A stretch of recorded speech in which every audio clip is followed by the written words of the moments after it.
Good morning friends, నేను మీ సాయి మల్లేష్ని మాట్లాడుతున్నాను. ముందుగా మా ఛానల్ సబ్స్క్రైబ్ చేసి లైక్ చేసి షేర్ చేయండి. అదేవిధంగా ఈరోజు వార్తల్లోని ముఖ్యాంశాలు తెలుసుకుందాం. ఆంధ్రజ్యోతి దినపత్రిక, మహాకమలం మహారాష్ట్ర ఎన్నికల్లో బీజేపీ భారీ విజయం, మహాయుతికి 80% పైగా సీట్లు. 100 ఏళ్ల కాంగ్రెస్ పార్టీ మరాఠా యోధుడు శరద్ పవార్ నేతృత్వంలోని ఎన్సీపీ, ఉద్ధవ్ ఠాక్రే సారథ్యంలోని శివసేన కలిసి పోటీ చేస్తే ఆ కూటమికి వచ్చిన సీట్లు చీలిక నేత ఏకనాథ్ షిందే ఆధ్వర్యంలోని శివసేనకు వచ్చిన సీట్ల కంటే తక్కువ. ఎన్సీపీ చీలిక నేత అజిత్ పవార్ పార్టీకి వచ్చిన సీట్ల కంటే కాస్త ఎక్కువ. మహారాష్ట్ర అసెంబ్లీ ఎన్నికల్లో బీజేపీ చరిత్రలోనే అతి ఎక్కువ సీట్ల 132ను ఆ పార్టీ సాధిస్తే అతి తక్కువ సీట్ల 16తో కాంగ్రెస్ సరిపెట్టుకోవాల్సి వచ్చింది. అంతేనా ఎన్నికల్లో 6 ప్రధాన పార్టీలు పోటీ పడితే కాంగ్రెస్ 5వ స్థానంలో నిలిచింది. ఇంకా చెప్పాలంటే గత అసెంబ్లీ ఎన్నికల్లో వచ్చిన సీట్లతో పోల్చిన 3వ వంతుకు పడిపోయింది. ప్రతిపక్ష హోదాను కూడా దక్కించుకోలేకపోయింది. ఇక్కడ 100 ఏళ్ల కాంగ్రెస్ పార్టీ మరాఠా యోధుడు శరద్ పవార్ నేతృత్వంలోని ఎన్సీపీ, ఉద్ధవ్ ఠాక్రే సారథ్యంలోని శివసేన కలిసి పోటీ చేస్తే ఆ కూటమికి వచ్చిన సీట్లు చీలిక నేత ఏకనాథ్ షిందే ఆధ్వర్యంలోని శివసేనకు వచ్చిన సీట్ల కంటే తక్కువ. ఎన్సీపీ చీలిక నేత అజిత్ పవార్ పార్టీకి వచ్చిన సీట్ల కంటే కాస్త ఎక్కువ. ఈ విధంగా 100 ఏళ్ల కాంగ్రెస్ పార్టీ మరాఠా యోధుడు శరద్ పవార్ నేతృత్వంలోని ఎన్సీపీ, ఉద్ధవ్ ఠాక్రే సారథ్యంలోని వీళ్లకు మొత్తం మీద అక్కడ 100 ఏళ్ల కాంగ్రెస్ పార్టీ కూటమితో పోటీ చేస్తే వాళ్ళకు ప్రతిపక్ష హోదా కూడా దక్కించుకోలేని పరిస్థితి. అక్కడ అంత తక్కువ స్థానాలు గెలుచుకున్నట్టుగా చూసుకోవచ్చు. ఈ విధంగా మహారాష్ట్రలో బీజేపీ అత్యధిక మెజార్టీ సాధించినట్టుగా చూసుకోవచ్చు. బీజేపీ సొంత పార్టీ నేతలే 132 స్థానాల్లో గెలిచినట్టుగా చూసుకోవచ్చు. కూటమితో 232 సీట్లలో గెలిచినట్టుగా చూసుకోవచ్చు. ఇక్కడ మహారాష్ట్ర ఎన్నికల్లో బీజేపీ కూటమి. మహారాష్ట్ర అసెంబ్లీ ఎన్నికల్లో బీజేపీ చరిత్రలోనే అతి ఎక్కువ సీట్లు 132ను ఆ పార్టీ సాధిస్తే అతి తక్కువ సీట్ల 16తో కాంగ్రెస్ సరిపెట్టుకోవాల్సి వచ్చింది. అంతేనా ఎన్నికల్లో 6 ప్రధాన పార్టీలు పోటీ పడితే కాంగ్రెస్ 5వ స్థానంలో నిలిచింది. ఇంకా చెప్పాలంటే గత అసెంబ్లీ ఎన్నికల్లో వచ్చిన సీట్లతో పోల్చిన 3వ వంతుకు పడిపోయింది. ప్రతిపక్ష హోదాను కూడా దక్కించుకోలేకపోయింది. గెలుపును కూడా ఓటమిగా మలుచుకోగలిగిన సామర్థ్యం కాంగ్రెస్ సొంతమనే భావన ఇప్పుడు బలంగా ప్రబలింది. ఇటీవలి హర్యానా ఎన్నికలతో పాటు ఇప్పుడు మహారాష్ట్ర ఫలితాలు ఇందుకు నిదర్శనం. వెరసి విజయాన్ని చిరునామాగా మార్చుకున్న బీజేపీ ఇప్పటికే దేశంలో 13 రాష్ట్రాల్లో అధికారం దక్కించుకొని మహాకమలంగా ఆవిర్భవిస్తే కాంగ్రెస్ 3 రాష్ట్రాలకే పరిమితమైంది. ఈ విధంగా గెలుపును కూడా ఓటమిగా మలుచుకోగలిగిన సామర్థ్యం కాంగ్రెస్ సొంతమనే భావన ఇప్పుడు బలంగా ప్రబలింది. ఇటీవలి హర్యానా ఎన్నికలతో పాటు ఇప్పుడు మహారాష్ట్ర ఫలితాలు ఇందుకు నిదర్శనం. వెరసి విజయాన్ని చిరునామాగా మార్చుకున్న బీజేపీ ఇప్పటికే దేశంలో 13 రాష్ట్రాల్లో అధికారం దక్కించుకుని మహాకమలంగా ఆవిర్భవిస్తే కాంగ్రెస్ 3 రాష్ట్రాలకే పరిమితమైంది. ఈ విధంగా కాంగ్రెస్ మొత్తం మీద ఓటమి సాధించడం చూసుకొని 13 రాష్ట్రాల్లో ఇక్కడ బీజేపీ అధికారంలోకి ఉంది. కాంగ్రెస్ 3 రాష్ట్రాల్లో మాత్రమే విజయం సాధించడానికి చూసుకోవచ్చు అసెంబ్లీ ఎన్నికల్లో. ఈ విధంగా బీజేపీ పార్లమెంట్లో కానీ ఇక్కడ మొత్తం మీద అత్యధిక మెజార్టీ సాధించినట్టుగా చూసుకోవచ్చు మహారాష్ట్ర ఎన్నికలతోటి. మహారాష్ట్ర అన్ని రికార్డులను బ్రేక్ చేసింది. ప్రజలు అభివృద్ధికే పట్టం కట్టారు. అబద్ధాలు వంచనకు పాల్పడిన కాంగ్రెస్ దాని మిత్రపక్షాలను ఓడించారు. అధికారం కోసం కాంగ్రెస్ కులతత్వం అనే విషాన్ని వ్యాపింపజేస్తుంది. కర్ణాటక, తెలంగాణ, హిమాచల్లో ఆ పార్టీ ఇచ్చిన తప్పుడు హామీలను మహారాష్ట్ర ప్రజలు గమనించారు. అందుకే మట్టి కనిపించారు. దేశమే ముందు అనే వారితో తప్ప కుర్చీయే ముందు అనే వారిని ఓటర్లు నమ్మరని తేలింది ప్రధాని నరేంద్ర మోడీ. విధంగా మహారాష్ట్ర అన్ని రికార్డులను బ్రేక్ చేసింది. ప్రజలు అభివృద్ధికే పట్టం కట్టారు. ఈ విధంగా కాంగ్రెస్ పార్టీ మతతత్వ రంగును పూసింది ప్రజలకు. దాన్ని ఎవరు కూడా జీర్ణించుకోలేదన్నట్టుగా మహారాష్ట్రలో బీజేపీ గెలుపును ఉద్దేశించి మాట్లాడగా చూసుకోవచ్చు ప్రధానమంత్రి నరేంద్ర మోడీ. విధంగా బీజేపీ కేంద్ర కార్యాలయంలో జరిగిన విజయోత్సవాల్లో ప్రధాని నరేంద్ర మోడీ విధంగా మహారాష్ట్ర ఎన్నికల్లో విజయం సాధించిన సందర్భంగా ప్రధాని మోడీ మాట్లాడినట్టుగా చూసుకోవచ్చు. దేశమే ముందు వారితో తప్ప కుర్చీయే ముందు అనే వారిని ఓటర్లు నమ్మరని తేలింది. ఈ విధంగా తప్పుడు హామీలు ఇచ్చి తెలంగాణలో, హిమాచల్ ప్రదేశ్లో, జార్ఖండ్లో గెలిచిన వీళ్ళు ఇక్కడ కర్ణాటక, తెలంగాణ, హిమాచల్లో ఆ పార్టీ ఇచ్చిన తప్పుడు హామీలను ప్రజలు నమ్మలేదన్నట్టుగా మహారాష్ట్రలో బీజేపీ గెలిచిన సందర్భంగా నరేంద్ర మోడీ మాట్లాడినట్టుగా చూసుకోవచ్చు.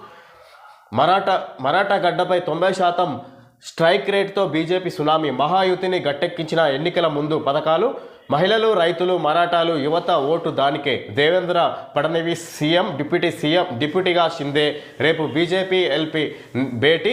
26న కొత్త సీఎం ప్రమాణం. కాంగ్రెస్ నేతృత్వంలోని ఎంవీఏకు ఘోర పరాభవం. శాసనసభలో ప్రతిపక్ష పార్టీ హోదాకు దూరమే. ప్రధాన పార్టీలుగా శివసేన, ఎన్సీపీ చీలిక పక్షాలు. ముగిసిన శరద్ పవార్ శకం. ఉద్ధవ్ ఠాక్రే దారెట్టు. మజ్లిస్ ఒక చోట గెలుపు, 4 చోట్ల ద్వితీయ స్థానం. ఈ విధంగా మరాఠా గడ్డపై 90% స్ట్రైక్ రేట్తో బీజేపీ సునామీ. మహాయుతిని గట్టెక్కించిన ఎన్నికల ముందు పథకాలు. మహిళలు, రైతులు, మరాఠాలు, యువత ఓటు దానికే. దేవేంద్ర ఫడ్నవీస్ సీఎం, డిప్యూటీగా షిందే. రేపు బీజేఎల్పీ భేటీ. 26న కొత్త సీఎం ప్రమాణం. ఈ విధంగా బీజేపీ 90% మరాఠా గడ్డపై గెలిచినట్టుగా చూసుకోవచ్చు. ఓటర్లు ఎన్నికల ముందు ప్రవేశపెట్టిన పథకాలకు యువత ఓటర్లు, ఈ విధంగా మహిళలు అత్యధికంగా ఆసక్తి చూపినట్టుగా చూసుకోవచ్చు. దానికి ఈ మహాయుతిని గెలిపించినట్టుగా ఇక్కడ మనం చూడవచ్చు. మహాయుతిని గట్టెక్కించిన ఎన్నికల ముందు ఫలితాలు. ఈ విధంగా మహారాష్ట్రలో బీజేపీ కూటమి అత్యధిక మెజార్టీతో విజయం సాధించినట్టుగా చూసుకోవచ్చు. సీఎంగా ఫడ్నవీస్, డిప్యూటీ సీఎంగా షిందే అన్నట్టుగా ఇక్కడ రేపు బీజేపీ భేటీ. 26న కొత్త సీఎం ప్రమాణ స్వీకారం చేయబోతున్నట్టుగా ఇక్కడ చూడవచ్చు. మనం కాంగ్రెస్ ఘోర ప్రభావం పొందినట్టుగా కూడా ఇక్కడ చూడవచ్చు. మహారాష్ట్ర ఎన్నికల్లో శాసనసభలో ప్రతిపక్ష హోదా కూడా పార్టీకి దక్కలేదన్నట్టుగా చూడవచ్చు. మహారాష్ట్ర ఎన్నికల్లో ప్రధాన పార్టీలుగా శివసేన, ఎన్సీపీ చీలిక పక్షాలు. ముగిసిన శరద్ పవార్ శకం. ఉద్ధవ్ ఠాక్రే దారెట్టు. మజ్లిస్ ఒక చోట గెలుపు, అక్కడ 4 చోట్ల ద్వితీయ స్థానంలో ఉన్నట్టుగా చూసుకోవచ్చు. మహారాష్ట్ర అసెంబ్లీ ఎన్నికల్లో బీజేపీ నేతృత్వంలోని మహాయుతి కూటమి అఖండ విజయం సాధించింది. 288 సీట్ల అసెంబ్లీలో 4/3 పైగా స్థానాల్లో ఘన విజయం దక్కించుకుంది. కూటమిలోని బీజేపీ 149 స్థానాల్లో బరిలోకి దిగి ఏకంగా 132 స్థానాల్లో గెలిచింది. అంటే దాదాపు 90% విజయాన్ని స్ట్రైక్ రేట్ సాధించింది. ఇక కూటమిలోని ఏకనాథ్ షిందే శివసేన పార్టీ 81 స్థానాల్లో పోటీ చేసి 57 సీట్లను దక్కించుకుంటే, అజిత్ పవార్ ఎన్సీపీ 59 స్థానాల్లో పోటీ చేసి 41 సీట్లలో విజయం సాధించింది. ఎన్నికల్లో కాంగ్రెస్ నేతృత్వంలోని మహా వికాస్ అఘాడీ ఎంవీఏ కూటమి ఘోర పరాభవాన్ని మూటగట్టుకుంది. కూటమిలోని 3 పార్టీలకు వచ్చిన సీట్లను కలిపిన అర్ధ సెంచరీ దాటలేదంటే కాషాయ సునామీని అర్థం చేసుకోవచ్చు. ఇక ఈసారి ఫలితాల్లో కాంగ్రెస్కు కొంత ఊరట దక్కింది. జార్ఖండ్లో ఆ పార్టీ భాగస్వామిగా ఉన్న కూటమి మరోసారి అధికార పీఠాన్ని చేజిక్కించుకోవడమే కాకుండా వయనాడు ఉప ఎన్నికల్లో ప్రియాంక గాంధీ ఘన విజయం సాధించారు. జార్ఖండ్లో వరుసగా రెండోసారి కాంగ్రెస్ జేఎంఎం కూటమి ఘన విజయం సాధించింది. 81 సీట్ల అసెంబ్లీలో జార్ఖండ్లో హేమంత్, రెండోసారి సోరెన్. 24 ఏళ్ల సంప్రదాయానికి తెర. ఇండియా కూటమి హవా. 81 సీట్లలో 56 సీట్లు కైవసం. ఎన్డీఏకు మళ్లీ నిరాశ, 24 సీట్లకే పరిమితం. లోక్సభలో ప్రియాంక గాంధీ వయనాడులో 4.10 లక్షల ఓట్ల మెజారిటీ.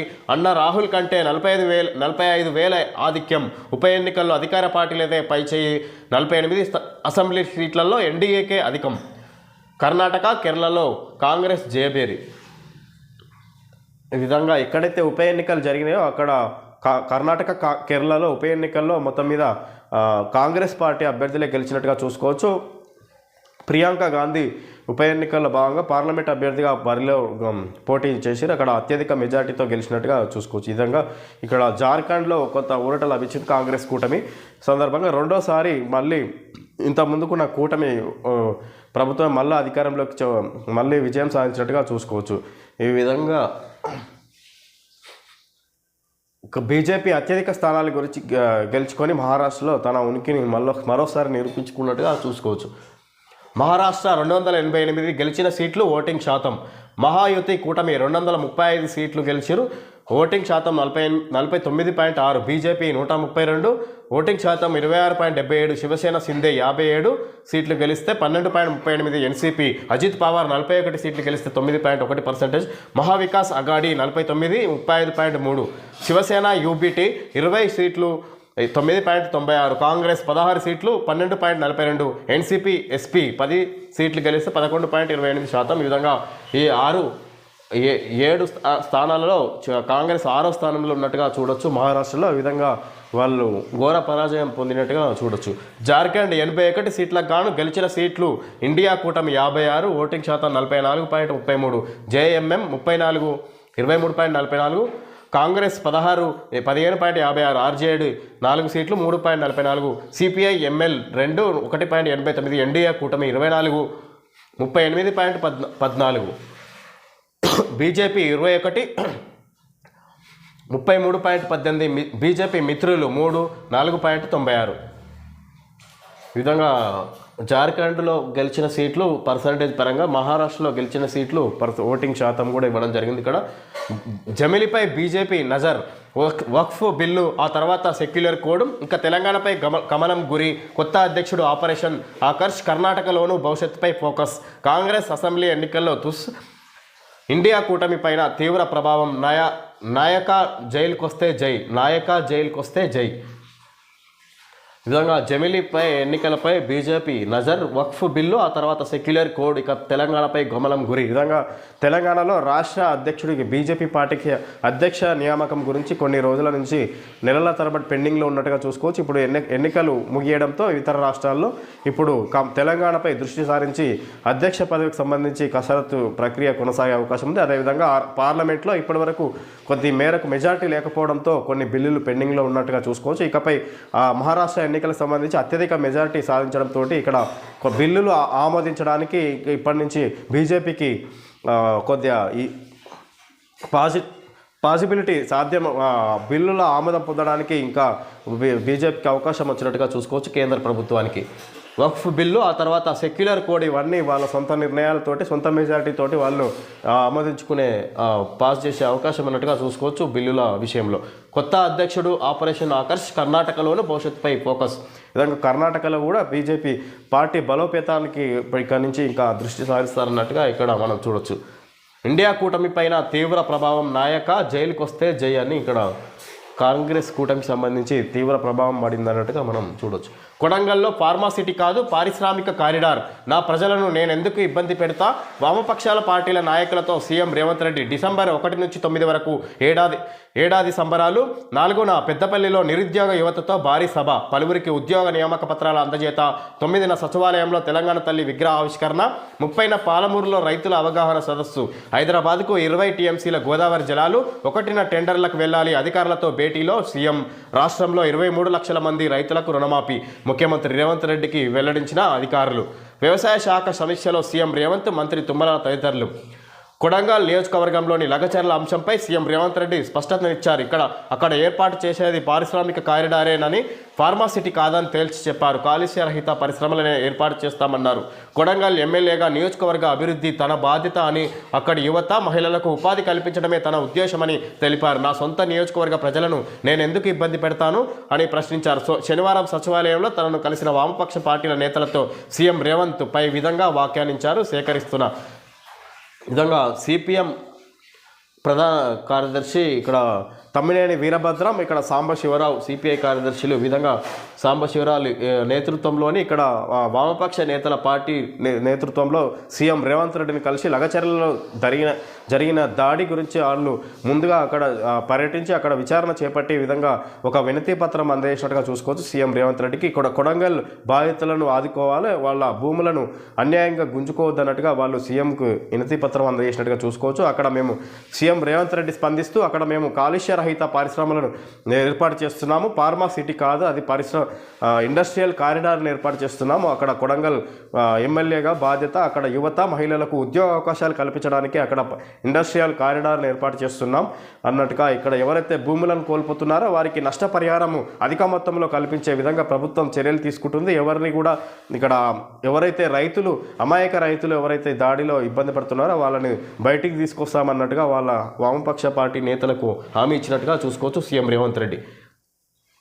30న పాలమూరులో రైతుల అవగాహన సదస్సు, 9న సచివాలయంలో తెలంగాణ తల్లి విగ్రహ ఆవిష్కరణ కూడా ఉంటుందన్నట్టుగా ఆయన చెప్పుకొచ్చారు. పలువురికి ఉద్యోగ నియామక పత్రాలు అందజేత. 4న పెద్దపల్లిలో నిరుద్యోగ యువతతో భారీ బహిరంగ సభ. డిసెంబర్ 1 నుంచి 9 వరకు ఏడాది సంబరాలు. ఈ నెల డిసెంబర్ 1 నుంచి వచ్చే నెల డిసెంబర్ 1వ తేదీ నుంచి 9వ తేదీ వరకు ఏడాది విజయోత్సవ సంబరాలను ఏర్పాటు చేస్తారట కాంగ్రెస్ ప్రభుత్వం సంవత్సరం గడుస్తున్న సందర్భంగా. చంద్రబాబు చేతికి జగన్ జుత్తు. ఏపీ సీఎం చంద్రబాబు నాయుడుకు ఇప్పుడు మహర్దశ నడుస్తున్నట్లుగా ఉంది. సీఎంగా ఉన్నప్పుడు తనను ముప్పు తిప్పలు పెట్టడమే కాకుండా చివరకు జైలుకు కూడా పంపిన జగన్ రెడ్డి జుత్తు మాత్రమే కాదు, ఏకంగా పీక ఇప్పుడు చంద్రబాబు చేతికి చిక్కింది. మొదటి నుంచి డబ్బు పిచ్చి ఉన్న జగన్ రెడ్డి ప్రపంచ కుబేరుడు కావాలన్న దురాశను నింపుకున్న గౌతమ్ అదానితో చేతులు కలిపారు. ఫలితంగా ఏపీ ప్రజలపై 25 ఏళ్లలో దాదాపు 2 లక్షల కోట్ల రూపాయల అదనపు భారం పడేలా అదానీ కంపెనీతో విద్యుత్ కొనుగోలు ఒప్పందం తెర మీదకు వచ్చింది. 2 రోజుల క్రితం వరకు గుట్టుగా ఉన్న ఈ భారీ స్కామ్ అమెరికా చట్టాల పుణ్యమా అని వెలుగులోకి వచ్చింది. దీంతో బాబు చేతికి పాశుపతాస్త్రం దొరికినట్టయింది. ఇప్పుడు చంద్రబాబు ప్రభుత్వం ముందున్న కర్తవ్యం ఏమిటి? సెకీ ద్వారా అదానితో కుదుర్చుకున్న ఒప్పందాన్ని ప్రభుత్వం రద్దు చేసుకొని తీరాల్సిన పరిస్థితి ఏర్పడలేదా? ప్రజలపై 2 లక్షల కోట్ల పైగా అదనపు భారం పడే విధంగా కుదిరిన ఒప్పందాన్ని రద్దు చేసుకోకపోతే ప్రభుత్వం కూడా పాపం చేసినట్టే అవుతుంది.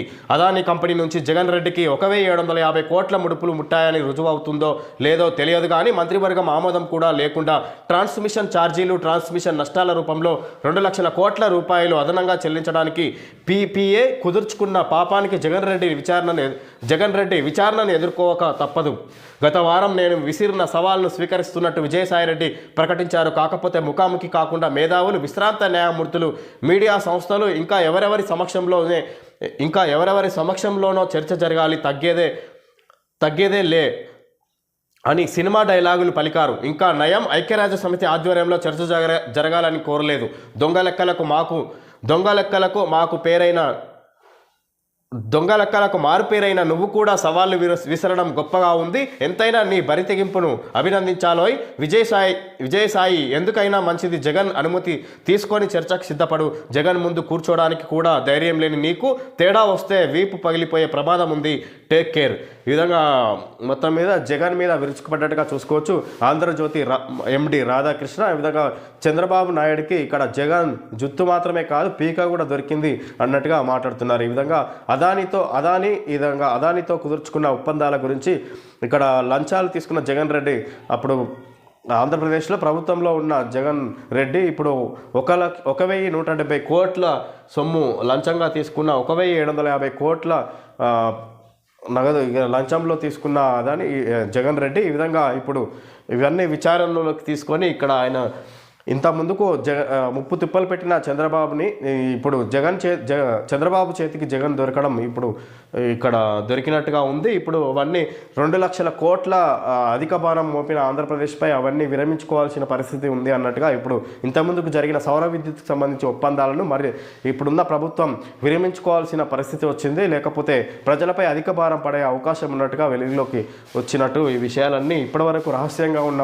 విషయాలు అమెరికా చట్టాల ద్వారా వెలుగులోకి వచ్చినాయి అన్నట్టుగా ఇక్కడ ముఖ్యంగా జగన్ పైన అదేవిధంగా విజయసాయి రెడ్డి పైన కూడా విరుచుకుపడ్డట్టుగా చూసుకోవచ్చు. తీవ్రంగా విజయసాయి రెడ్డి మొన్న చేసిన రాధాకృష్ణ వ్యాఖ్యలకు ఆయన సవాలు స్వీకరిస్తూ నేను ఎక్కడైనా మేధావుల సమక్షంలోనా ఇంకా ఎక్కడైనా నేను చర్చకు రెడీ అన్నట్టుగా విజయసాయి రెడ్డి తెలియజేసిన వ్యాఖ్యలకు గాను ఈయన రాధాకృష్ణ ఎందుకైనా మంచిది మీరు ఐక్యరాజ్య సమితి అని అంటుండేది. ఇంకా ఇక్కడ ఇవన్నీ చర్చలకు వచ్చే ముందు ఒకసారి జగన్ అనుమతి తీసుకుని రా, లేకపోతే నువ్వు జగన్ ముందు కూర్చోడానికి కూడా భయపడే నువ్వు ఇక్కడ ఒకవేళ ఆయన అనుమతి లేకుండా చర్చకు వస్తే తర్వాత జగన్ నుంచి మీకు ప్రమాదం ఎదురయ్యే అవకాశం ఉంటుంది అన్నట్టుగా ఆయనని మొత్తం మీద విజయసాయిరెడ్డి జగన్లను విమర్శించి మాట్లాడుతున్నట్టుగా చూసుకోవచ్చు. Andhrajyothy MD Radhakrishna. Malabar gold and diamonds, the responsible jeweller, celebrate the beauty of life. Brides India festival till 8th December 2024 తగ్గింపు 25% వరకు. బంగారు ఆభరణాల తరుగు ఛార్జీలపై ఫ్లాట్ 25% తగ్గింపు. జెమ్స్టోన్ అన్కట్ జ్యువెలరీ తరుగు ఛార్జీలపై తగ్గింపు. 25% వరకు వజ్రాల విలువపై అడ్వాన్స్ బుకింగ్. ఈ విధంగా మలబార్ గోల్డ్ అండ్ డైమండ్స్ వారు ఇవ్వడం జరిగింది. ఓకే ఫ్రెండ్స్, ఈరోజు వార్తల్లో ముఖ్యాంశాలు తెలియజేయడం జరిగింది. Thank you friends.